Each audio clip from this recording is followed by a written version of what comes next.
All right, thank you very much for being here. It is a pleasure for me to be here as a major nerd for geothermal and other decarbonization technologies. I think we're here because while solar and wind, as they mentioned in the video, are great things that we need much more of, and the price of which is continuing to crater, they are intermittent, and we need batteries, large and small, on the grid to store that energy. But geothermal is this giant always-on battery that we can also tap into. So instead of me reading your names off of a piece of paper, I thought it would be better if you introduced yourselves, if we could just go down the line. Sure, happy to. Thanks so much for having me. My name is Rebecca Dell. I lead the industry program at the Climate Works Foundation, which is based here in San Francisco.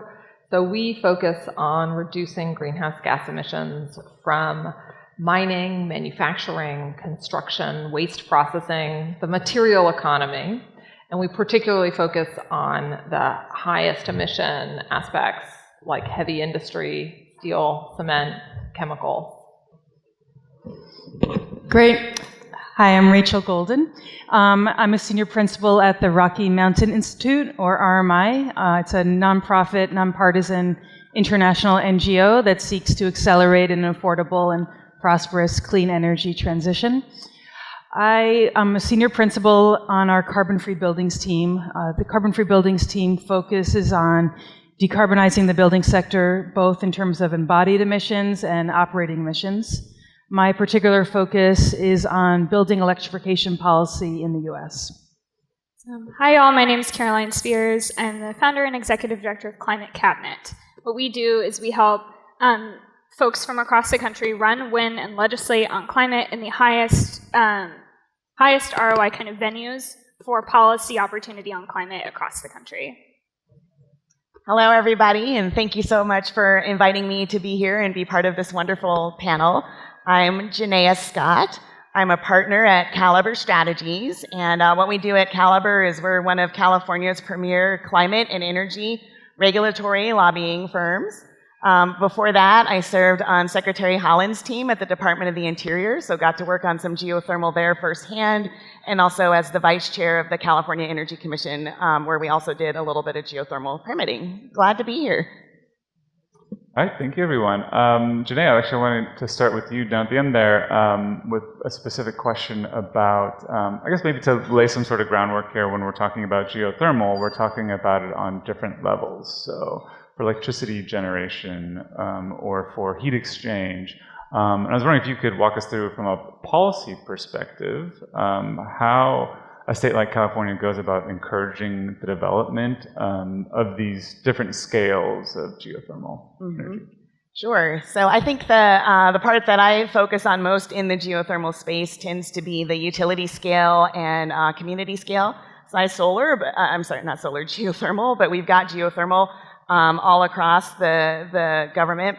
The way that California does to help promote this is we've got a permitting council where if there's projects that are stuck as they're on their way through the permitting process, you can go and speak with them. They will help unstick it. Oftentimes, California has incentives that go towards clean energy development. And also research programs, so a chance for in the advanced and next generation geothermal space, oftentimes you'll be able to get grants from places like the Energy Commission to help kickstart some of those projects. So California is working towards 100% clean energy standard, and geothermal with its carbon-free energy generation is certain to be a strong component as we make our way towards 100% clean energy in California. So those are kind of high-level policy pieces for how California is working to encourage geothermal. Great, excellent. And can we talk about buildings next, Rachel? Given the amount of emissions that we get from buildings, I think you and I both share also a deep nerdery for heat pumps, which are a component of ground source heat pumps with geothermal. So when it comes to decarbonizing buildings, how might geothermal slot in with solar panels and home batteries as well? Great, thanks so much. For those not familiar with heat pumps, they're basically the EV of buildings. So they're a technology that enables you to transition off fossil fuels to have all electric homes and buildings powered by clean electricity. And they're extremely efficient. It's not a new technology. They're very common in East Asia, Europe, and on the rise in the US today. You mentioned air source heat pumps, and then there's ground source heat pumps or geothermal. And that is really important for building decarbonization because geothermal heat pumps or ground source heat pumps are extremely efficient, over 5 times more efficient than conventional heaters in some cases. And they're especially important in very cold climates where air source heat pumps are not as efficient. So you think upper Midwest, that's where we really need to have ground source heat pumps. And so they pair really well with solar, with batteries, with renewables, and they can also apply not just for one house, but can be networked for entire communities. So we see geothermal as critical in the building decarb toolkit, especially in cold climates and where the grid is reaching max capacity. And then thinking about the industrial scale of things here, what do we mean by industry, and why is it so difficult to decarbonize in so many cases, and how does geothermal potentially work with that? Sure. Yeah. So I sometimes joke that the industrial sector is like the unloved stepchild of climate action. So the industrial sector, broadly considered, includes all the things I listed before. It's the material economy. So it's not energy, it's not agriculture, it's mining, manufacturing, construction, waste processing.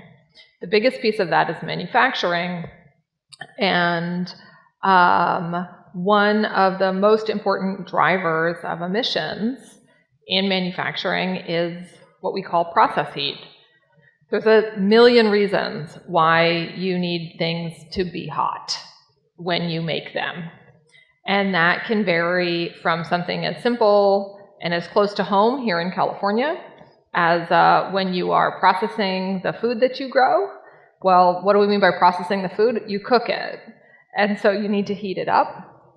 That, when we cook things, we're cooking things, that's usually done at 250 to 400 degrees Fahrenheit, or 120 to 200 degrees Celsius. So that's what we would consider low temperature heat. And then we need process heat for, like I said, a million other things as well.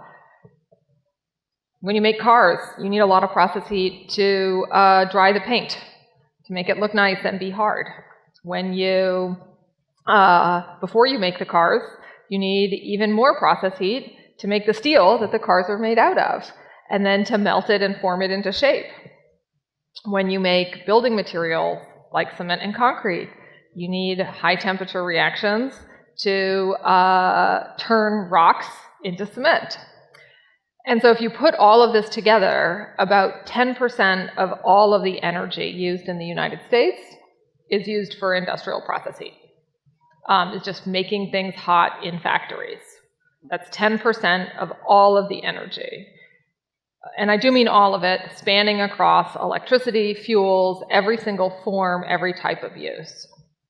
So that's a lot, and we have made very little progress in finding alternative ways to supply that process heat with lower greenhouse gas emissions. Geothermal can't get us to those highest temperatures, like the melting steel temperatures, but it can do an enormous amount for those lower temperatures, which each instance of that might not be as big as a steel mill, but you add them all up, and it's a huge portion of the problem. Okay, great.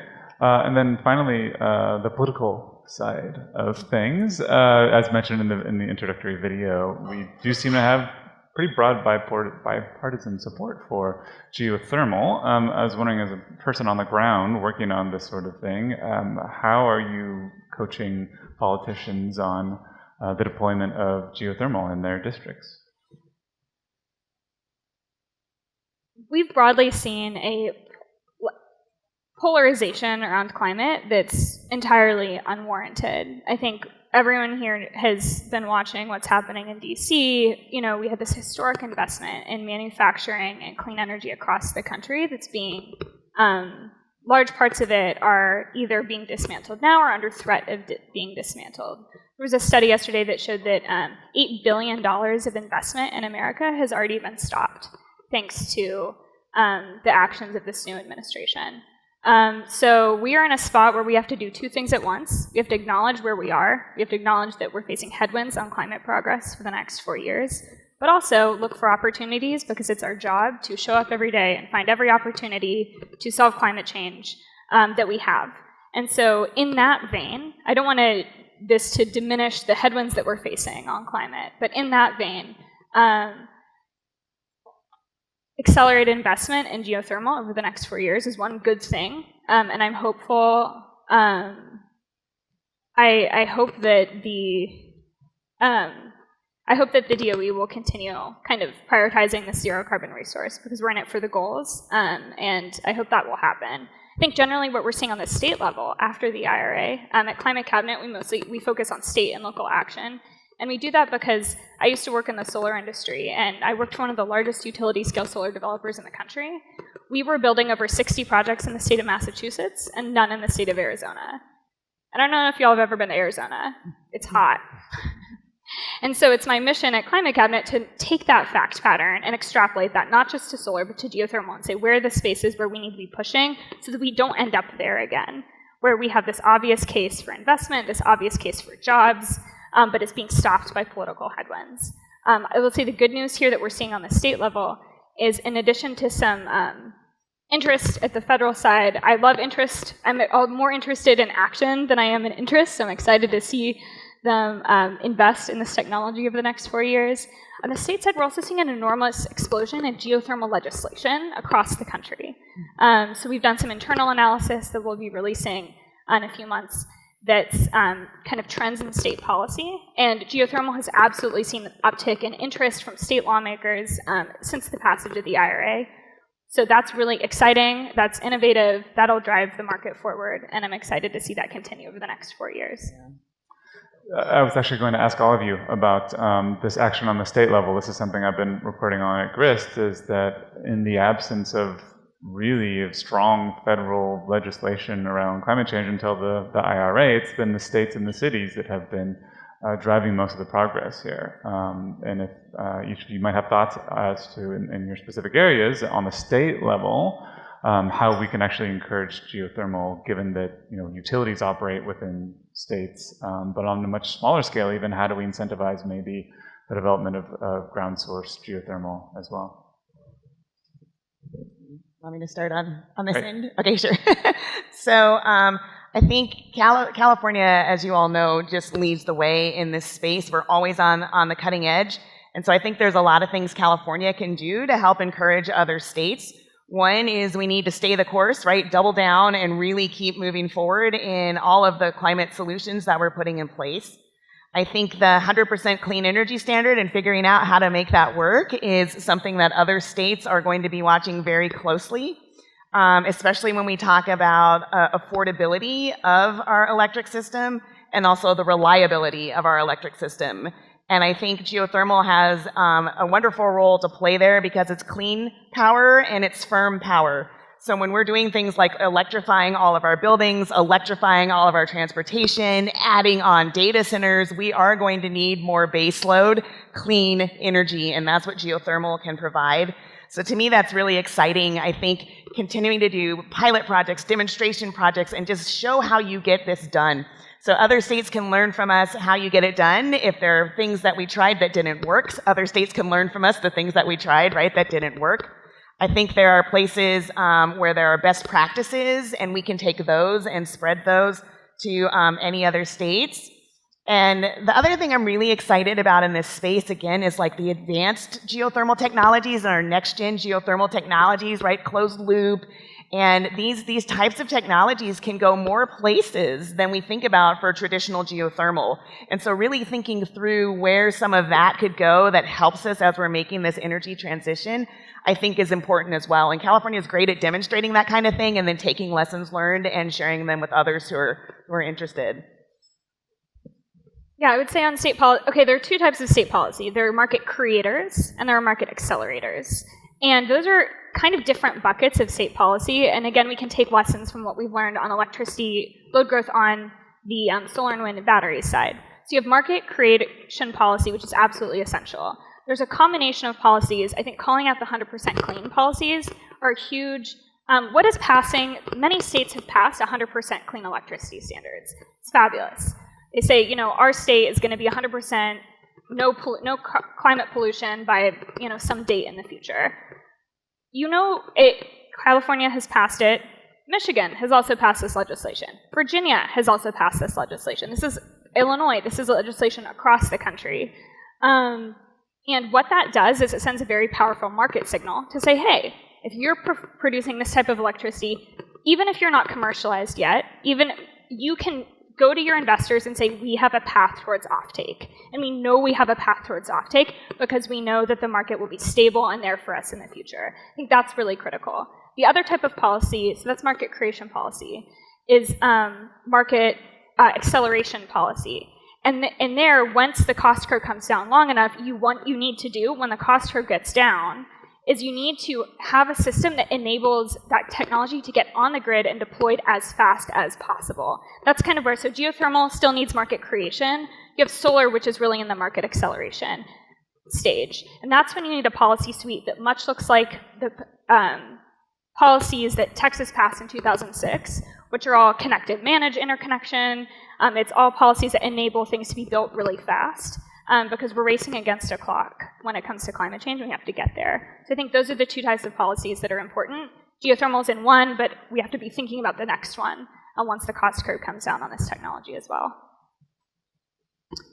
Great, thank you. I'm really enthusiastic and inspired by what can happen at the state level, just seeing the leadership in California and across the US. So I do think that pursuing state policy is a way to help geothermal take off. Just looking at, you know, policies that will help accelerate ground source heat pumps or geothermal for buildings, we're seeing a lot happening already. So for example, in Massachusetts, Eversource is the first utility ever in the US to do large-scale geothermal network pilot, reaching it's like over 37 different buildings. And half a dozen utilities across the US are going to be doing these types of pilots as well. So we need as much demonstration and proof points out there to show the grid benefits, the cost benefits, the comfort benefits of ground source heat pumps. And we can leverage that. We can get more of these pilots and more utilities to lead on this via Public Utility Commission proceedings. So the PUCs are a key place to focus to get new policies passed that are going to drive utility investment in ground source heat pumps. And that's typically in integrated resource planning, gas planning, electric planning dockets. Second, you mentioned permitting. Permitting reform is going to be essential. We need permitting to be a lot faster and easier, especially in dense urban areas. And then the third point, which has already been touched on, is state funding. So financing, incentives, any types of funding that can come from state government, utilities, local government, to help accelerate those early adopters will be key. And we're seeing this. We're seeing states, Colorado, Massachusetts, New York, really begin to pick this up. So we're just at the beginning here. We need to make sure that geothermal is not like the distant cousin, but is really centered in our climate planning and energy planning. Yeah, so I think I can pick up on a couple of the themes that have already been expressed, which is to say that there is a lot of opportunity in the industrial space for progress at the state level, and also that California is extremely well situated to be a leader. One of the examples I gave of where we use industrial process heat is food processing. I chose that example advisedly. The state of California has a enormous food processing industry. Our agricultural economy is the largest in the nation, and it's mostly not corn, wheat, soy. It's mostly fruits and vegetables, which require a significant amount of processing. And so and all of that is usually under 200 Celsius process heat that's needed. And if you drive down Highway 101 or Highway 5 and you go through the Central Valley, particularly on the 101, or not the 101, particularly on the 99, you will see just like one big factory-looking thing after another where they are pasteurizing milk and canning tomatoes and roasting nuts and doing all of the things that make our lives more delicious. And also safer. That's very important. Safer and more delicious. And those are great, and all of that is sitting on top of high-quality geothermal resources. And so that's a perfect example of a place where you have a high ambition state government, you have an industry that's well situated to take advantage of a resource that's already co-located with that resource. And most people who worry about climate change for a living are always a little bit nervous about getting together with the oil and gas industry, but they are very, very good at drilling fancy holes in the ground. And unlike a lot of other high climate ambition jurisdictions, California also has a lot of that expertise in state that could be applied. And so there's a huge opportunity here in the state of California. So that's an example of the kind of progress that we could be making, even in the context of federal headwinds. One thing I'll mention, though, is that the typical way that most of the kind of market acceleration climate policy that has had the biggest impact in the United States, the typical way that it has worked is by subsidizing clean energy, just making it cheap to get clean energy. Make people want clean energy because it's cheaper. And a lot of that has come through tax credits. We have a lot of policies to make clean electricity cheaper. We have basically no policies to make clean heat cheaper, even though it's a huge part of our total energy portfolio. So particularly when you're thinking about this from the perspective of the industrial sector, we need to understand that heat is energy just like electricity is energy, and we need policies that focus on that. Yeah. Permitting has come up a couple of times. Probably not the most fun process, it sounds like. Why does it take so long exactly? Is it for drilling a hole in the ground? Is it for interconnecting with the grid? What are the sticking points there? How can that actually be smoothed over to accelerate the transition? I think when you're looking at utility scale, right, commercial sized geothermal, part of it, it's got two components to the permitting. The first piece is the exploration. And that actually does now have what they call categorical exclusions, so that it ought to be able to get through the permitting process a lot faster on the federal side. So what we need is states to pick up those categorical exclusions for the exploration side.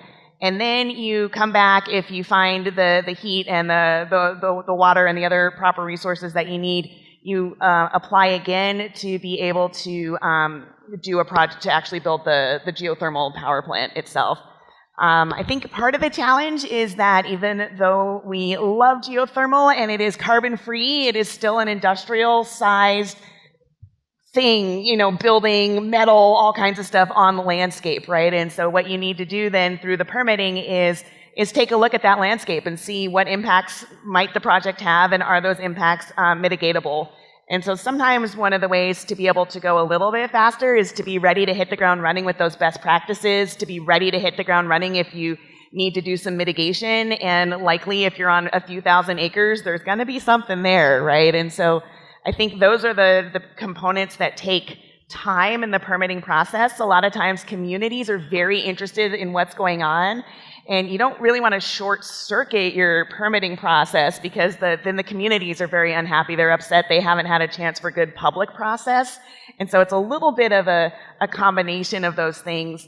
But I think you also need to just be leaning hard and ready to make decisions, because there is going to be something in that space. The question is going to be whether or not you can mitigate it in a way that is good for the land or the critters or the community. And if you can, then you got to keep going, right? And sometimes I think people get stuck when things are hard, and it's like, let's do another study, let's add some more time, and you have to get your best information and be ready to go with that. And so sometimes I think that might be why permitting takes longer than people might like.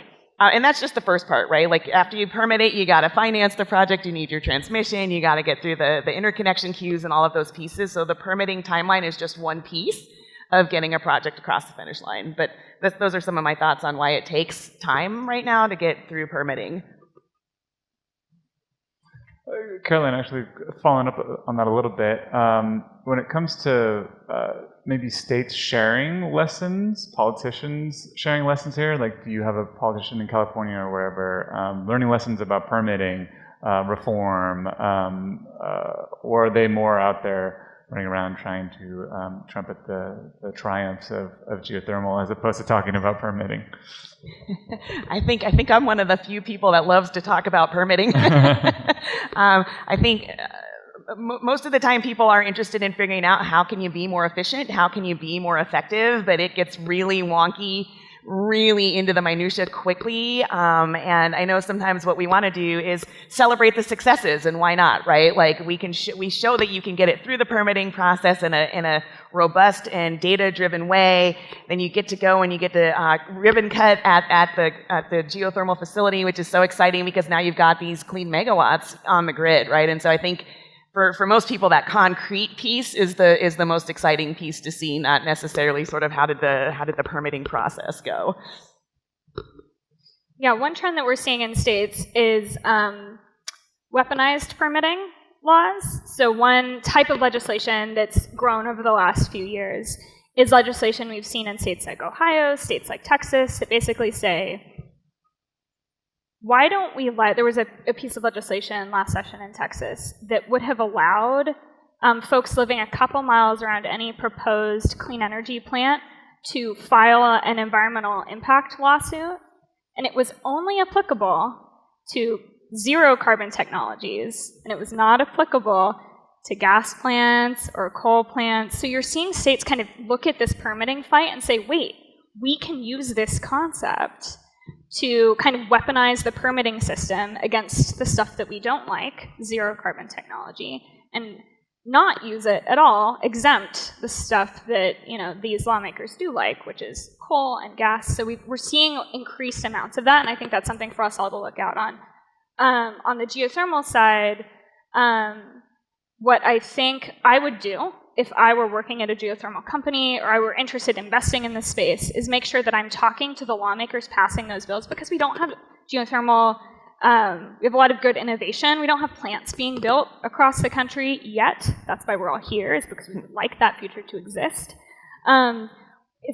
One thing to do is get ahead of that by making sure that you have great relationships with lawmakers in these jurisdictions that you want to build in, regulators in these jurisdictions that you want to build in, and make sure that you're kind of getting to folks before the misinformation takes hold and before the politics take hold, essentially. Because that's fundamentally, that's not a decision that cares about jobs. It's not a decision that cares about people or lower electricity costs. That's a political decision. And if you can get in there early and form those relationships early, you can take some of the politics out of the room on the state side. But I would say that's something to look out for and something to preemptively invest in on the geothermal side. Yeah, actually, Rachel, returning to the building side of things, the utility side of things, you mentioned the pilot project in Massachusetts. I actually wrote about that a year ago. I think Colorado is now deploying a program where 2,000 houses are just being built with network geothermal in the neighborhood instead of installing the gas lines. I guess the overall idea here is that you are using really the same piping for natural gas as you would just pump water through the ground and use heat pumps to extract that energy. I was wondering if you had some insights into how utilities are actually driving some of the innovation here with these sorts of pilot projects. We think of these big plants that you need to permit, but these are much smaller scale, not for electricity generation, but for climate control. Yeah, great question. I'm glad you mentioned Colorado. Dandelion Energy is basically partnered with Lennar, a national home builder, and building 1,500 new homes that are going to have network geothermal. So it's a great example of geothermal on the rise. We are seeing a lot of opportunities through utilities to expand ground source heat pump and network geothermal. One thing that's happening in our building electrification work is that gas companies are being asked to look at non-pipe alternatives to replacing or repairing gas lines. And so they're having to think about other ways to provide clean heat than laying new gas pipelines. This has created a big opportunity across the U.S. In proceedings and leading to pilots across the country on non-pipe solutions, which could include geothermal. And we're seeing that as one of the most economic ways, especially for new construction, to provide clean heating to homes. So definitely through utility processes, especially where there's clean energy and climate standards, it's a big opportunity there. Curious also about geothermal as this sort of offshoot now of a lot of the knowledge of the fossil fuel industry for drilling. I was curious how that's transferring over. Are we converting people working in fossil fuels over to geothermal work? Is that part of the bipartisan appeal as well of this? How is that playing out as the clean energy transition unfolds? Yeah. For anyone who would like to answer, yeah. Maybe I'll start and then ask you? Or? Sure, go for it. One big challenge we've had with building electrification is this idea that it leads to a lot more jobs on the electricity side, but could take away jobs from pipe, oil and gas, from pipe fitters, which is a very, very strong union.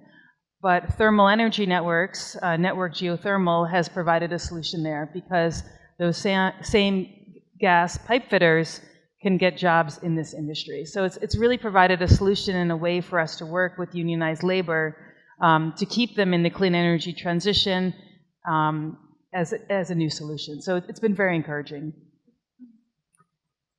Yeah, I think the workforce piece is really there. That's something that we missed out on, for example, wind development, offshore wind. A lot of offshore wind platforms utilize very similar technology to offshore oil drilling platforms. And I grew up in Houston, and I was always, when I started learning about the offshore wind technology, I was like, why are all these patents based in Europe? All of these engineers are from the city that I grew up in, the people who were really good at this technology, and the US missed out. America missed out on having that IP here by not investing in this technology early. And I think what's exciting about geothermal is we're not missing out. We're not doing the same thing where we let some other country kind of invest in clean energy and miss out on some of that IP and some of that knowledge and building that knowledge here. So I think there's a big opportunity on that front. And then I would say the other piece is,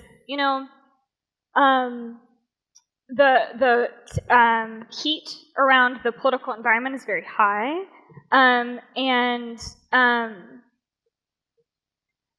Knowing that energy sources can get politicized, just know that it can be going in and create a strategy around that instead of saying, we just hope. Don't live in a mythical world where we just hope nothing will ever get politicized. Sometimes things get politicized, and sometimes it's not. Sometimes it's just some random podcaster that's politicizing it. It's like no one that we know. It's someone who really knows about the industry. Sometimes that happens, and having a plan ahead of time rather than kind of crossing your fingers and hoping that if you just put the right story into the New York Times, no one will politicize. I think sometimes we can fall into that trap a little bit in climate and say, yeah, but it's creating jobs. We really need to think about, what I think about a lot is the need to create, to be constantly communicating to lawmakers, to politicians about the benefits of technology, what it brings to communities, communicating to voters about the benefits of this technology and what it brings in terms of lower electricity costs, et cetera. And just know that sometimes things get politicized that are out of your control, but you can make a plan for that. And you can make a plan for that that's bipartisan. In the case of geothermal, maybe not in the case of some other technologies, but if you don't make a plan, you get caught in the middle of a you risk a technology getting caught in the middle of a political crossfire, and that doesn't help solve climate change, to be caught in the middle of that without a plan. So I think that's the critical thing. Investing in government relations is a critical component of making sure that this technology gets the airtime and the acceleration that it deserves. I would underscore what my fellow panelists just said too. With the drilling with geothermal, a lot of that technology is very similar to the drilling for oil and gas. So we've got that equipment here. It's sometimes there are places where they may not be drilling oil and gas, but we could be using that exact same equipment to drill for geothermal, right? So we've got the technology here.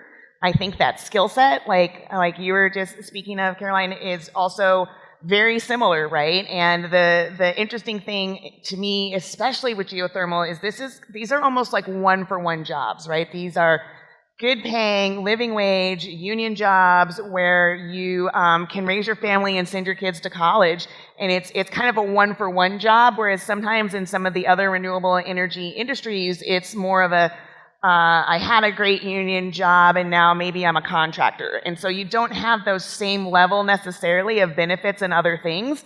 And that's something we need to work on as we continue to make that transition, but that is something that you've got here in the geothermal space.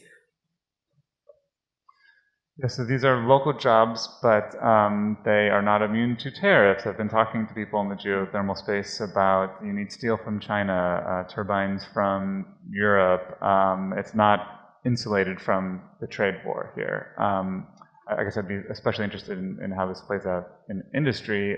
First of all, is there concern about these supply chains breaking down as we're trying to get this technology off the ground? Also, does this spook investors if there's a lot of uncertainty around whether we're able to develop these systems? I mean, obviously, yes.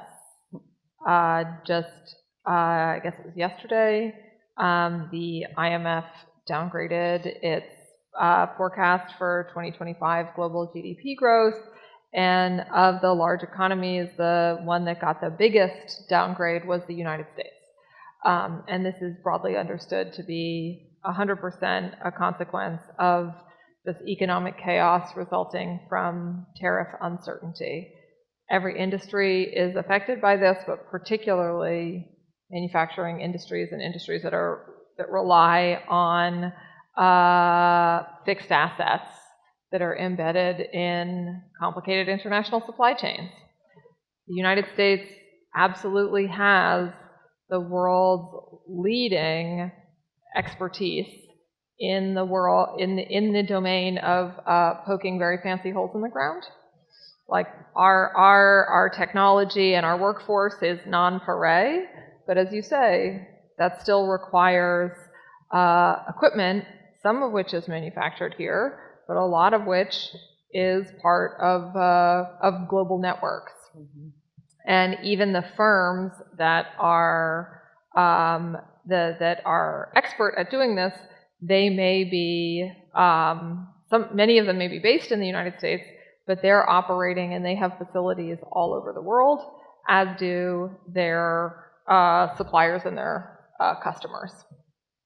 And so I think that I don't know that I would say that geothermal is particularly exposed to these types of risks, but it is as exposed as any other industry is, and it is, you know, an industry at the stage of development of the geothermal industry it's in a more vulnerable situation than better capitalized, better established, larger industries that have been doing this for longer. Mm-hmm. Any more thoughts on tariffs? Crashing the economy is bad, and we shouldn't do that. And that's not just bad for, I mean, it's kind of wild being in this situation where it's like, what is the outlook on geothermal? And it's like, wow, how we have so much baked in uncertainty. But yeah, we're in this to solve climate change, and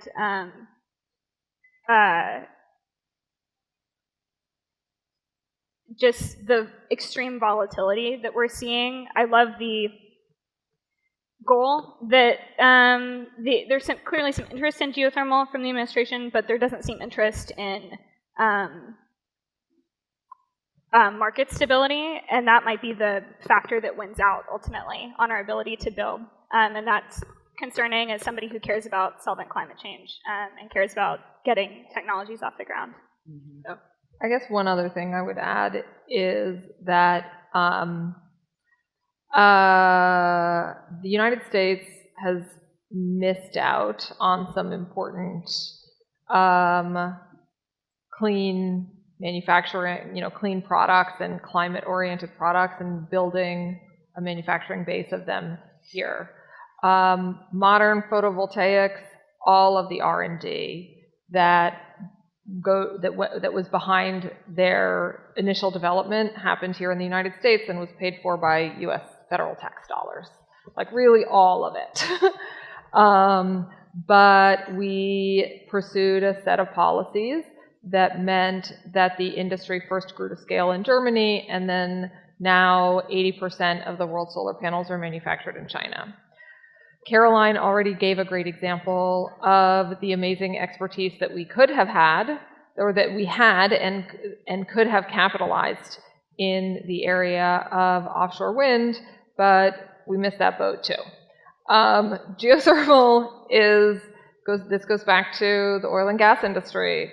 The geothermal requires a set of technologies and skills that the U.S. is uniquely well endowed with. So this is a real opportunity for us to develop an industry and a set of technologies that we can sell around the world.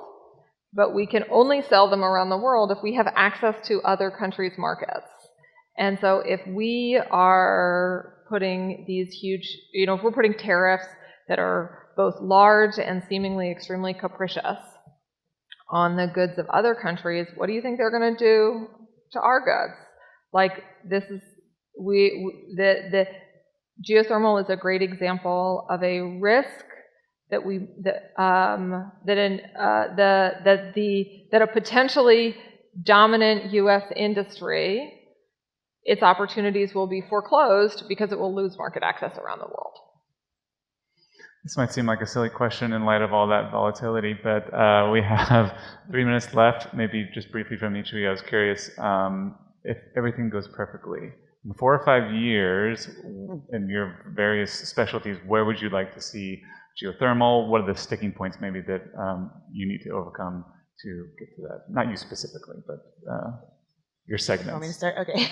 That's a great question. I mean, I would love to see geothermal 5x, 10x of where it is right now. There's so many opportunities and possibilities, whether it's looking at sort of utility scale and help us offset the load that's going to come from data centers and things like that, or from electrifying our buildings or our transportation, to capturing that process heat, right, that goes into our food production, which is a huge use of energy here in California and other places. So I would love to see 5x or 10x of geothermal in this space. And, I think we get there by being true to the messages, right? Geothermal is this incredible resource. We know how to capture it. The opportunity that is here right now is ours to lose if we don't jump in.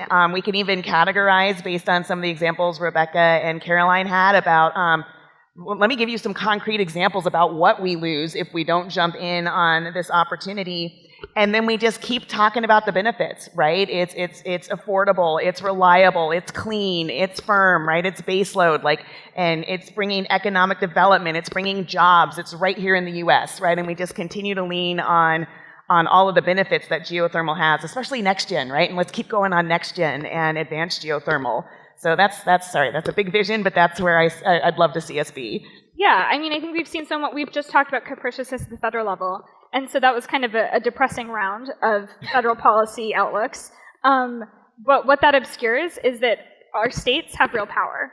And our states, y'all, the carbon emissions of the state of Wisconsin are more than the carbon emissions of the country of Norway.